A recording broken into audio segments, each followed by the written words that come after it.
Muy buenos días con todos los asistentes. Mi nombre es Heidi Holguín, seré la moderadora el día de hoy. Bienvenidos al tercer Congreso Regional de Psicología, primer Congreso Internal de Psicología, aportes de la psicología a la crisis global actual. Hemos tenido un pequeño cambio. Vamos a pasar con la ponente Milagros Guardia con el tema Educación de habilidades diferentes. Adelante, por favor. Soy psicóloga y a la vez tengo la bendición de también ser docente. En ese sentido he podido juntar, asimilar todo lo que corresponde a los conocimientos, no solamente en la parte explicativa de la conducta y cómo se desarrolla el ser humano a través de la psicología, sino también cómo es su proceso de aprendizaje, en especial cuando es un ser humano con habilidades diferentes, cuando es un niño regular, por así decirlo también, y cómo ambas ciencias, tanto la de la educación como la de la psicología, tienen muchos aspectos en común y que obviamente están totalmente enfocados hacia el desarrollo del ser humano y como tal a su proceso de consolidación y desarrollo integral, si se quiere, ¿no? Entonces, conociendo un poco cuál es esta realidad, nos toca hoy poder compartir nuestros conocimientos acerca de la educación en términos de habilidades diferentes o de niños con habilidades diferentes, ¿no? Entendiéndose como tal que existen diferentes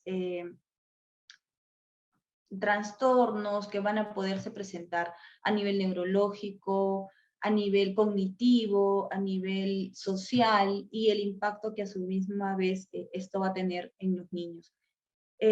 Voy a focalizar un poco lo que corresponde a la orientación en niños con síndrome de Down, pero también vamos a hacer algunas observaciones acerca de cómo está la educación especial, la educación inclusiva en nuestro paradigma o en nuestra realidad social, ¿no?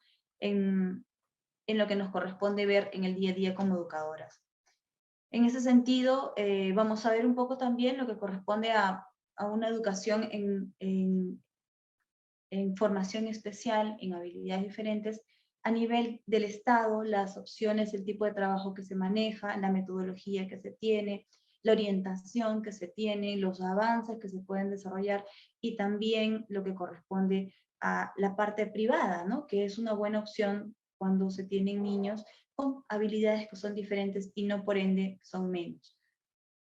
Entonces, vamos a compartir un poco algunos conceptos, como por ejemplo,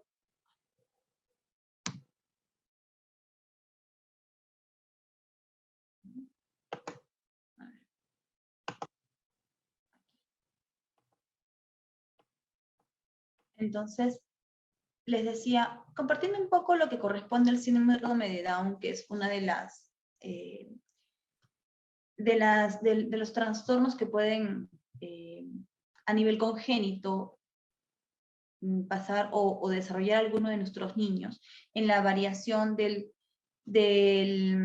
material genético con el que vienen, en la alteración del cromosoma 21.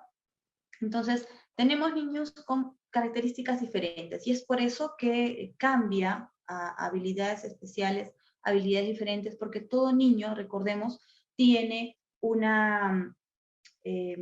tiene la posibilidad de desarrollarse y esto no lo limita necesariamente el que ya venga predeterminado con una realidad como un síndrome de Down, como un TEA, como un Asperger, como un deterioro neurológico, en el caso de los niños que no llegan a desarrollarse cognitivamente, intelectualmente, sino también que todos los niños, así vengan con las condiciones que puedan presentar, ya sean regulares, tienen la capacidad. ¿Por qué? Porque son como, a mí me gusta llamarlo así, pequeñas esponjas que desde muy pequeñitos va a depender muchísimo de la orientación que como profesionales tengamos en dotar, en estimular, en motivar a la conexión de esa sinapsis y que a través de ello se pueda dar la respectiva, el proceso de aprendizaje, el proceso de asimilación de nueva información, ¿no?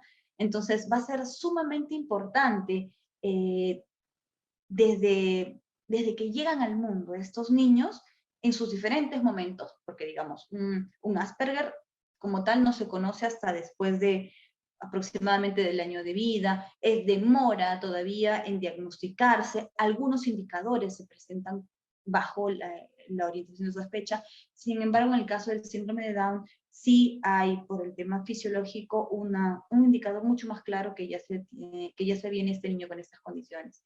Asimismo, existen estudios, mientras la mamá va formando a la criatura, en el tercer mes, cuarto mes, ya hay una ecografía que puede determinar la formación de su naricita, y esto está asociado un poco con la posible aparición del síndrome durante la gestación y que sea un niño que venga con estas características.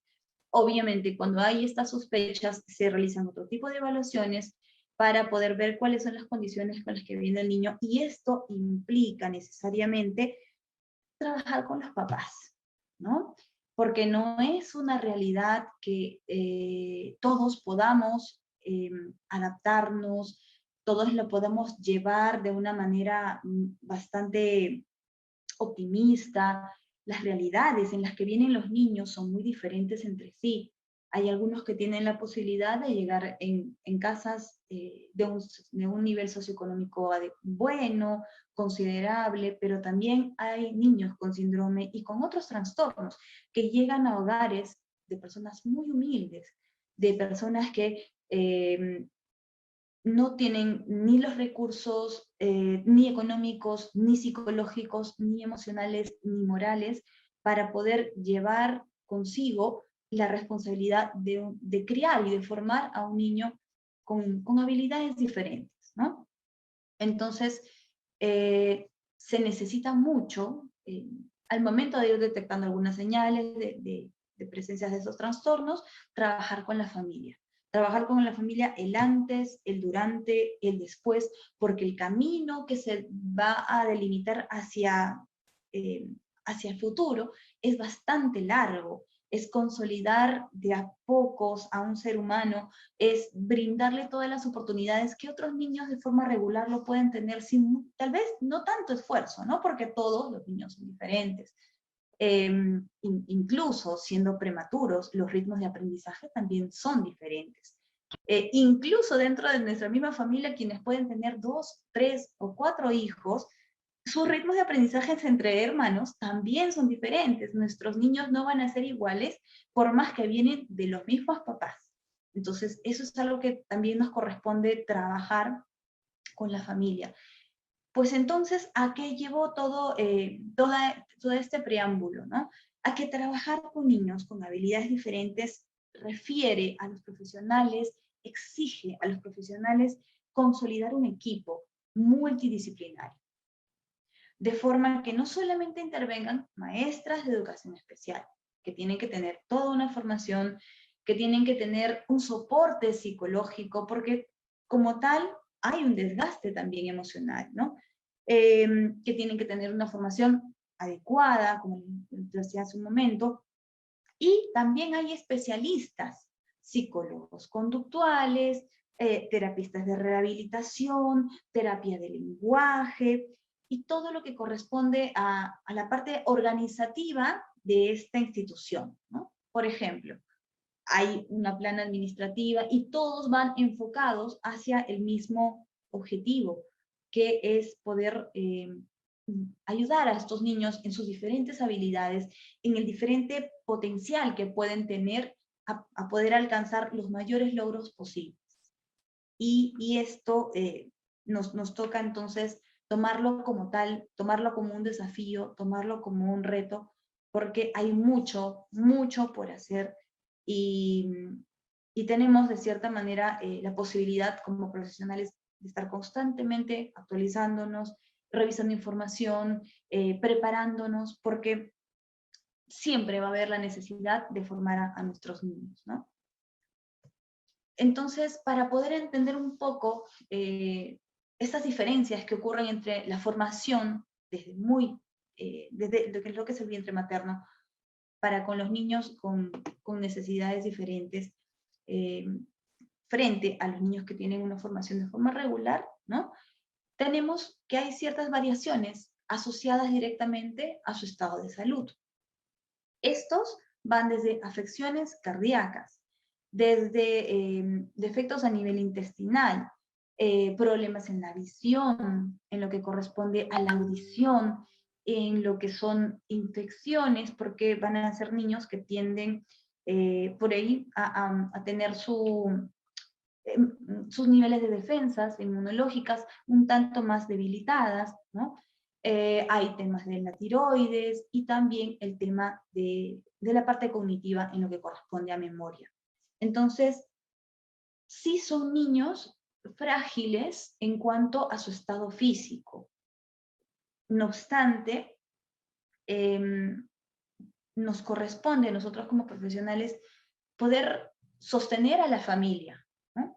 Muchas veces me ha tocado escuchar que es como si a los niños con síndrome de Down, por tener estas condiciones físicas asociadas, que tal vez no los tienen un Asperger, que no necesariamente lo tiene un TEA, sino más en la composición genética de los niños con síndrome de Down,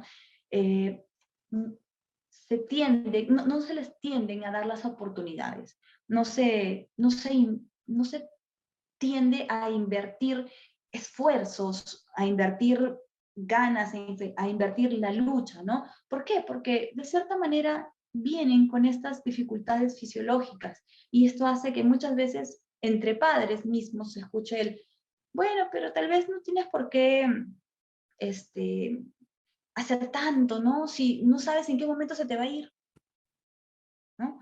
O no sabes en qué momento, hasta qué momento te va a durar. Y es que ello también nos refiere que su nivel fisiológico y el estar debilitado de esta manera nos hace tener a estos seres humanos bastante débiles, bastante frágiles y que no sabemos obviamente hasta qué momento nos van a acompañar. Y son todas estas variables que tienen un impacto a nivel psicológico, no solamente con lo que le depare la vida a este pequeño, sino también con lo que es el soporte directo de él, que es su familia. Si la familia no tiene un buen soporte psicológico, un acompañamiento, la constancia, la orientación, la guía, el monitoreo, definitivamente el reto de sacar adelante a estos niños, la lucha que se tiene que hacer en su proceso de educación, no va a ser de la mejor calidad, ¿no? Puede muchas veces eh, perderse en cuanto a la motivación para poderlo sacar adelante. Sin embargo, es muy rescatable algo que como papás todos podemos sentir. Y eso es el amor. Ellos, como a mí me gusta mucho decirlo, ¿no? Los niños son nuestros mejores maestros. Y los niños con síndrome de Down muchísimo más, porque son seres tan puros, tan inocentes, tan nobles, que ni siquiera dentro de su capacidad de razonamiento, tal vez de sus procesos cognitivos un tanto más enlentecidos, no llegan a tener la malicia que cualquier ser humano en su momento, en su formación y desarrollo llega a tener. Estos seres, estos niños son tan puros que son muy transparentes y este amor que nos pueden dar, que nos pueden brindar, es de la mejor calidad que podemos recibir. Y eso es algo que engancha mucho, obviamente, con los papás, ¿no? Allí es que nos tenemos que seguir orientando para sostener a la familia, para guiarlas y para hacer que este ir paso a paso siempre llegue a buen puerto, ¿no? Movernos a través del amor, que ese es el lenguaje que ellos saben expresar demasiado bien. Entonces, neurológicamente hablando, en el caso de los niños con síndrome de Down, hay un menor nivel de desarrollo neuronal, ¿no? Hay una capacidad limitada de conexión de redes neuronales. ¿Qué quiere decir esto? Si hablamos de que la información se transmite a través de la sinapsis, ¿no? De los impulsos eléctricos que se dan dentro de la sinapsis, ellos tienen menor nivel de redes, es decir, para que el ser humano pueda pueda tener mayores procesos, que la información pase de forma más rápida, que haya una constante actualización y balance neuronal. Necesitamos hablar de redes de capacidad. Y en ese sentido, ellos no tienen esta condición neurológica, ¿no? El proceso de mielinización, que es a través de la mielina que se lleva las sustancias a través del axón, también es menor y por ende está enlentecido. Y su capacidad entonces de interconexión de áreas también está más debilitado. Esto a nivel cognitivo es solamente, digamos, la fotografía inicial con la que los niños con síndrome de Down o con habilidades diferentes pueden llegar, ¿no? Y es muchísimo lo que se puede ganar con la constante estimulación. Y en el caso de los niños con síndrome de Down, con mayor razón en lo que corresponde a los diferentes procesos sensoriales. Es decir, toda la información que va a irse transmitida o que puedo referir y transmitir a nivel auditivo, a nivel sensitivo, a nivel táctil, a nivel de gusto, a nivel de olfato, y obviamente también a nivel visual. Entonces, es muy importante que se pueda dar un proceso bastante, digamos, bastante dirigido a que se despierten todos estos canales sensoriales. El auditivo, el táctil, el vista, olfato, y que esta información pueda llegar así a nivel de muchas acciones, ¿no? mucha información se pueda transmitir a nivel amplio, ¿no? Y que los niños puedan asimilarla y coger cada una de las cosas en la medida que puedan irlas decodificando también, ¿no? Entonces, es importante poder actuar de manera preventiva, a manera de mantenimiento preventivo en este proceso de aprendizaje. Entonces, si hablamos nosotros de procesos de aprendizaje, necesariamente estamos hablando del impacto psicológico o de la parte psicológica y que se va a manejar en los niños y también en las personas que pueden realizar los aprendizajes. Las profesoras de educación inicial, por ejemplo, y en casa los papás. Y más aún en época de pandemia en la que estamos ahora. Entonces, a nivel psicológico, los niños, si partimos desde la referencia de un niño regular, ¿no? Todos vamos a tener que formar, los que son papás, los que son profesores, los que son psicólogos, vamos a tener que formar, nos va a tocar formar a un ser humano que puede ser este pequeño, un niño. En un niño pequeñito, desde que es muy chico, nos toca orientarlos hacia formar hábitos, ¿no? En un niño pequeño nos toca orientarlos hacia formar su proceso de análisis, de razonamiento, de pensar de forma abstracta, de orientarse en tiempo y espacio, de reconocimiento de colores, de reconocimiento de formas. Hablamos de una educación inicial en donde tenemos todos estos aspectos de aprendizaje a considerar y que tienen un porqué, desde un proceso de aprestamiento en donde finalmente vamos a conllevar a su proceso de aprendizaje de lectoescritura. Todas estas habilidades, por muy pequeñitas que sean, nos va a servir para que el niño empiece a conectar a través de su sinapsis y se lleve la información y la haga suya. Y finalmente, en su momento, esto, a través de la constante práctica, que es otra de las cosas muy importantes, pueda generarse en aprendizaje vivido, en aprendizaje experiencial.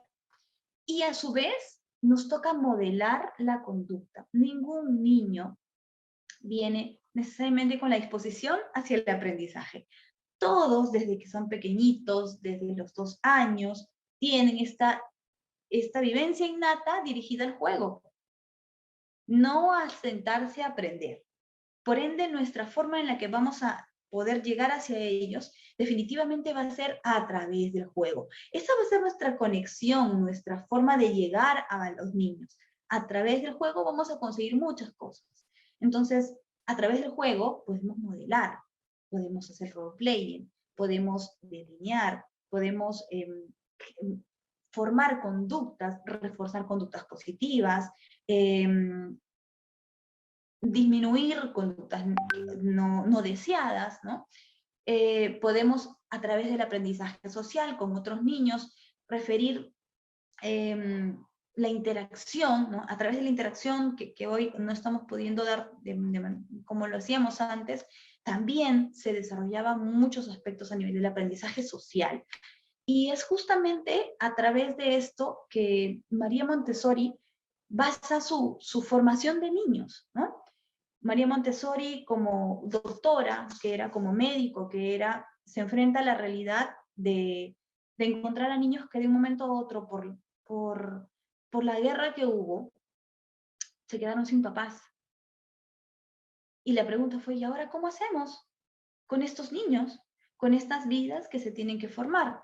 Y la inquietud de ella fue alinearlos respetando sus procesos de aprendizaje, de desarrollo como tal, bajo lo que nos refiere Piaget, respetar sus espacios y de esta manera orientarlos hacia lo que va a ser un lenguaje universal para todos, el aprendizaje social, el adaptarnos a las normas, el desarrollar habilidades que por muy pequeñas que sean, nos orientan hacia nuestra propia autonomía, hacia nuestra propia independencia, al valernos por nosotros mismos, orientándonos desde muy pequeños. Y entonces ella, en algo tan sencillo como lo puede ser el pelar unas alverjitas, ya podía proponer el ejercicio, el ejercitar la habilidad psicomotriz fina para este niño. En cosas tan sencillas como enseñarles a barrer, orientados hacia un aspecto social, de acomodo social, para ella ya era hacer un poco de psicomotricidad gruesa, porque estamos hablando de extremidades. Y así encajar en cubos o formas era enseñarle a los niños, ¿no? Igualmente la aprehensión y a la par brindarle otras experiencias. Desde lo abstracto, desde lo concreto, el material concreto, la forma que tiene, el color que tiene, la textura que tiene, es decir, toda la información desmenuzada podía entrar a los canales sensoriales del niño, con cosas muy sencillas, y que a su vez los iba a orientar a poder ser independientes, a no necesariamente siempre depender de otra persona, porque los adultos no somos eternos para los niños. Entonces, así vamos modelando conductas, principalmente. ¿Por qué? Porque considerando que en el caso de los niños con síndrome de Down, con TEA, con trastornos neurológicos, etcétera, etcétera, en habilidades diferentes que podemos encontrar, lo primero que va a ser un factor diferencial y de choque va a ser la conducta. Si estamos en niveles más avanzados o más profundos del trastorno, como un nivel de severidad o un nivel medio de síndrome de Down, vamos a encontrar que hay conductas diferentes. Y si quiero yo, facilitar la educación inclusiva, este aspecto, la conducta, es lo primero que tenemos que ver. Es lo primero que tenemos que enfocar. ¿Por qué? Porque tendemos, como sociedad, a voltear a ver al lado a quien hace ruido, a quien grita, a quien tira las cosas, a quien empuja, a quien muerde, es decir, a quien tal vez no está socialmente adaptado.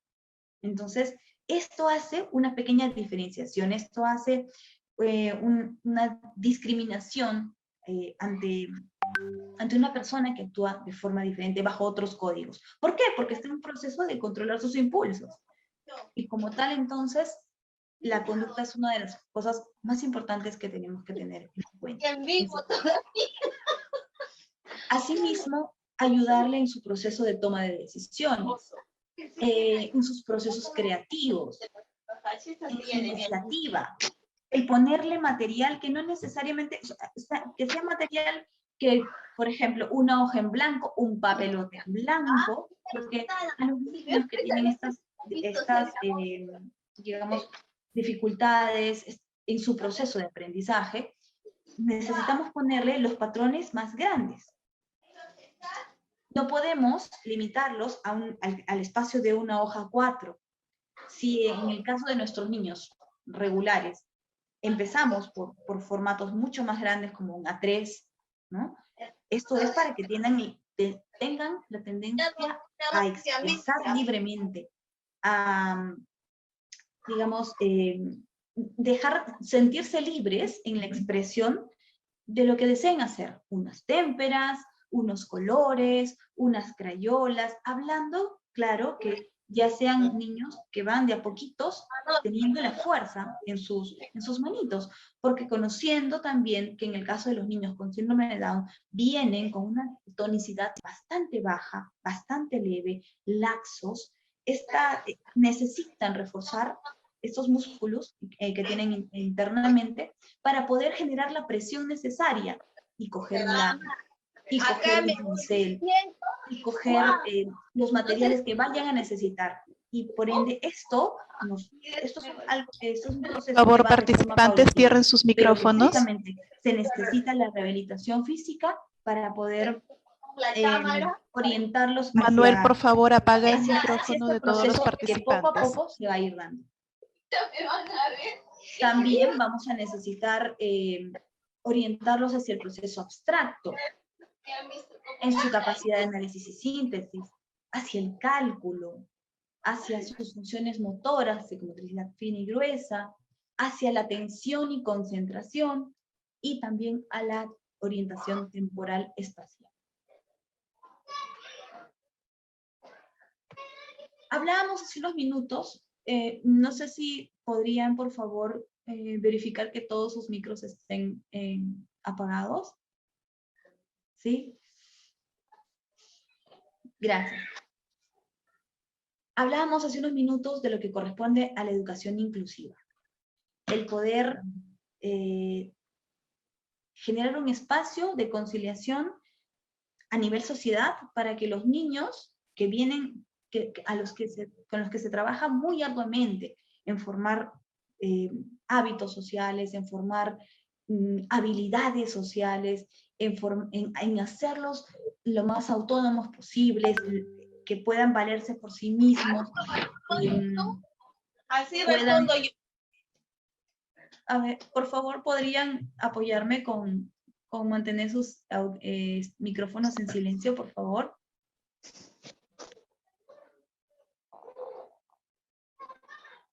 Entonces, les decía, con lo que corresponde a este espacio, de forma que sea inclusivo, de forma que podamos, muchas gracias, de forma que podamos relacionarnos aceptando nuestras diferencias y que nuestros niños, desde muy pequeñitos, vean esto como algo normal, como algo parte de nuestras diferentes habilidades y que no les llame la atención el ver a un niño con habilidades diferentes. Esto es muy importante como sociedad y para eso se hacen esfuerzos denodados a nivel de los centros educativos básicos especiales en lo que corresponde al Estado y también de las instituciones educativas privadas especiales, ¿no? Me toca entonces referirme a lo que corresponde a la labor del CEBE. Los CEBES son los Centros Educativos Básicos Especiales, que están ubicados en diferentes distritos y que a pesar de las condiciones que como Estado pueden dar, que tal vez no sean muchas o las necesarias, tienen personal muy profesional, muy creativo, muy amante de su labor, de su vocación, y que a través de eso hacen maravillas. Y lo que falte de alguna manera a nivel presupuestal, ellos intentan junto con los padres de familia sacar de forma creativa, de la manera que sea, y para eso las manualidades siempre son bien recibidas, ¿no? Entonces, como tal, se los refería hace un momento, existe toda una orientación de trabajo especial para llevar a los niños con habilidades especiales. Desde la parte organizativa que mueve absolutamente todo, desde funciones, objetivos, logros, trabajo en conjunto, etc. Y eso lo ve directamente el equipo SANE. El equipo SANE es la parte, digamos, intelectual de cómo se puede organizar nuestro CEBE, el centro educativo y todo lo que cada equipo multidisciplinario que se forma necesita alcanzar y consolidar también junto con la familia. En ese sentido, se identifican las necesidades especiales de forma individual de cada niño, generándose un historial. En este historial, entonces, existe la opinión del docente acerca del desarrollo y aprendizaje del niño, existe la opinión del psicólogo, existe la opinión del técnico de rehabilitación y del terapista del lenguaje, en lo que corresponde a ver y evaluar cada realidad a cada niño de forma diferente, ¿no? Porque cada niño tiene un mundo y un proceso de aprendizaje totalmente distinto. Entonces, para esto es muy importante consolidar la capacidad, el potencial que se tiene, tanto para la parte motora, para la parte cognitiva, para la parte del lenguaje, para la parte socioafectiva. Entonces, hay atenciones de salud, porque habíamos hablado también de que las condiciones físicas en las que viven los niños no son necesariamente las mejores. Hay aprendizajes que se dan con competencia curricular, es decir, desempeños esperados por determinadas etapas de desarrollo de los niños. Existen entonces ritmos de aprendizaje que se consideran, que la maestra de forma muy personalizada va a poder evaluar, va a poder identificar en los niños y a su vez ir modelando la mejor propuesta educativa para cada uno. Hay rutinas de aprendizajes y de actividades con las que vamos a ir formando los hábitos en nuestros niños, a través también de capturar de diferentes formas sus niveles, y de capturar y de mantener sus niveles de atención y concentración. Se siguen consignas, se realiza lo que es la comprensión verbal, se identifican a su misma vez las dificultades de aprendizaje que los niños van a presentar, porque como les vuelvo a repetir, es un enfoque totalmente personalizado. Entonces, se busca también trabajar con los padres de familia, con las madres. Se busca que ambos padres estén lo más presente posible en este proceso de aprendizaje. Involucrar a los padres en la consecución del logro de los niños. Que ellos se sientan a su misma vez parte ¿no? Parte de ser ejecutores de los logros que los niños han podido ir consiguiendo, ¿no? Entonces, se trabaja mucho con lo que corresponde a la familia. Las necesidades educativas por cada área, las necesidades académicas esperadas, hay un cruce de información que mide constantemente cuál es el nivel de avance de los niños. Se trabaja también con personas que pueden, en muchos casos, sostener a los niños dentro de los centros, ya sea dentro de los centros especiales o también en sus procesos de aprendizaje, que se solía hacer normalmente cuando no estábamos en época de pandemia, que son las shadows o las personas que son como acompañantes de sombra, que sostienen al niño de forma terapéutica, que sostienen al niño a nivel conductual, a nivel de aprendizaje, y que a su vez pueden acompañar en su proceso y en su desarrollo a estos niños. Entonces, incluso también hay, cuando hablamos de este equipo multidisciplinario, también hay interconsultas con los médicos. ¿A nivel de qué? A nivel del neuropediatra, a nivel incluso para manejar algunas conductas en algunos trastornos específicos, en el caso de psiquiatría. Entonces, es todo un proceso de trabajo muy meticuloso el que se realiza, el que se hace, y esto corresponde definitivamente a un logro final, a un objetivo. Hacer que este niño que viene con habilidades diferentes pueda ser lo más autónomo posible, pueda ser un ser humano de bien, pueda ser un ser que que aporte de forma positiva a la sociedad. ¿Por qué no? Porque finalmente el reto es que incluso se lleguen a insertar en el campo laboral, y es algo que también se ha estado viendo, ¿no? Entonces, para esto se necesitan diferentes formas de poder consolidar este aprendizaje, diferentes herramientas de aprendizaje, y como tal, el trabajo que viene de lleno, no solamente con los especialistas, sino también con los padres de familia. Si hablamos un poco del aspecto afectivo, del aspecto social, que referíamos que es muy importante, en nuestros niños, ya sean los niños regulares o en los niños con habilidades especiales, tenemos que irlos orientando hacia formarse en hábitos de autocuidado. ¿Por qué? Porque incluso nuestros niños con habilidades diferentes están mucho más expuestos, como lo pueden estar también nuestros niños regulares, a personas inescrupulosas, a personas sin sentimientos, sin corazón, que son capaces de dañarlos de alguna u otra manera. Y por eso concientizarlos en el autocuidado, en su esquema corporal, en sus niveles de relacionamiento con otras personas, en los códigos de comunicación, de conducta, va a ser muy importante para que no estén expuestos y que de esta manera se eviten situaciones de mucho riesgo para ellos. Entonces, también nos orientamos hacia formarlos en la autonomía. Lo referíamos hace un momento. La autonomía va a ser el dotarlo de habilidades sociales que finalmente los ayuden a poderse manejar por sí mismos, y que en este proceso perciban su capacidad de alcanzar los logros, y en ese sentido refuerzan su autoestima y su autovalía.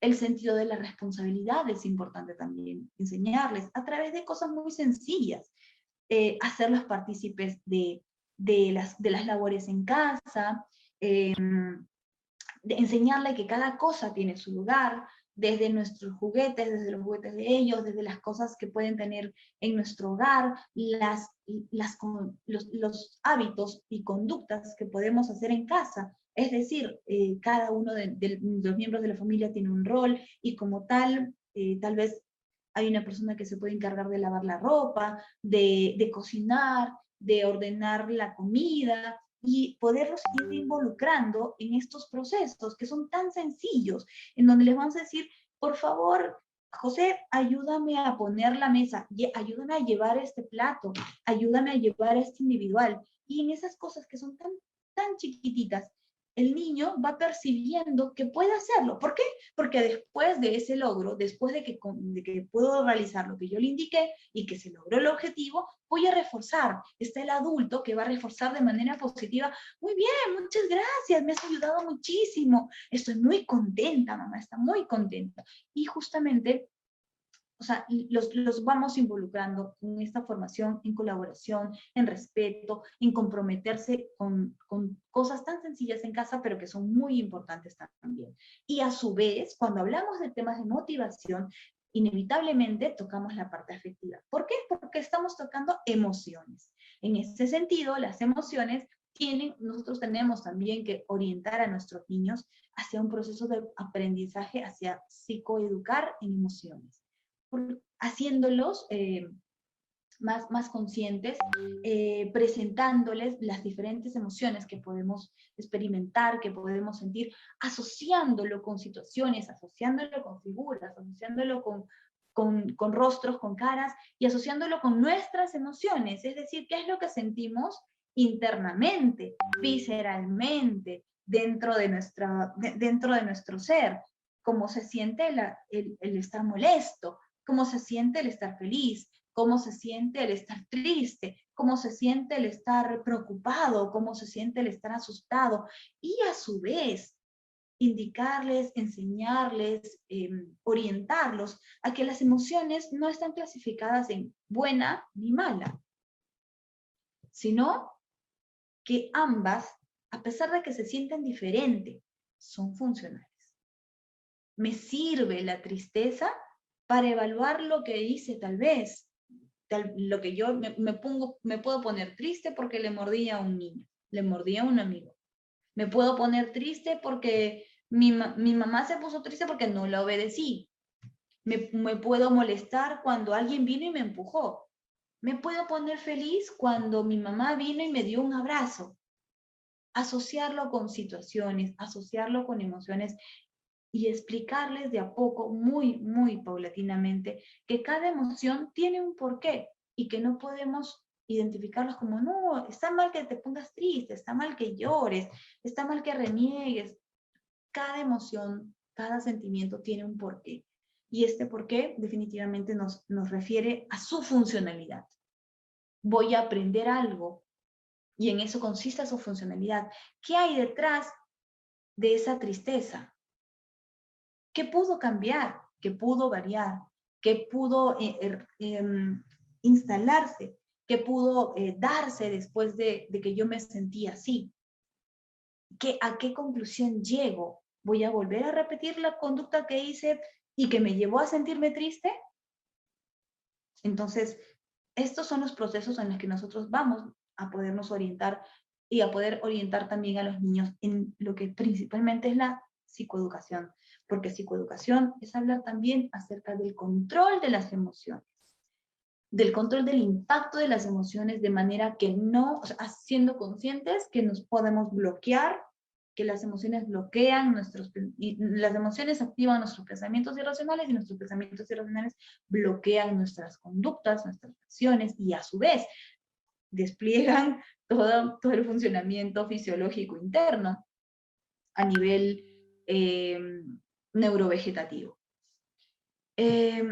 Entonces, trabajemos el autoconcepto, la autoimagen positiva a través de lo que corresponde a la motivación, a través de los pequeños logros, a través de la conexión del lenguaje afectivo y del amor. El aspecto también, como referíamos hace un momento, del autocuidado en la diferenciación de sus géneros y de su rol sexual.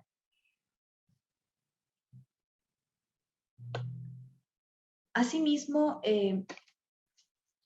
si hablamos nosotros de un proceso completo, integral, en el que podemos formar a nuestros niños en sus diferentes habilidades, definitivamente, y lo refería al inicio de nuestra reunión, de nuestra conferencia, es atacar por todos los medios, por todos los canales sensoriales, con la mayor cantidad de información posible, con la mayor cantidad de experiencias sensoriales, de experiencias vividas, de aprendizajes experienciales, y que esto a su vez puedan asimilarlo como un conocimiento interno.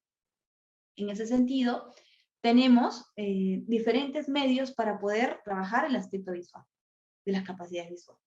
Tenemos formas de poder trabajar su capacidad de comprensión, su capacidad de adaptación, sus respuestas emocionales, que lo veníamos refiriendo hace un momento, sus habilidades motrices a nivel fino, a nivel grueso, su capacidad de expresión y lenguaje. Sí, es muy importante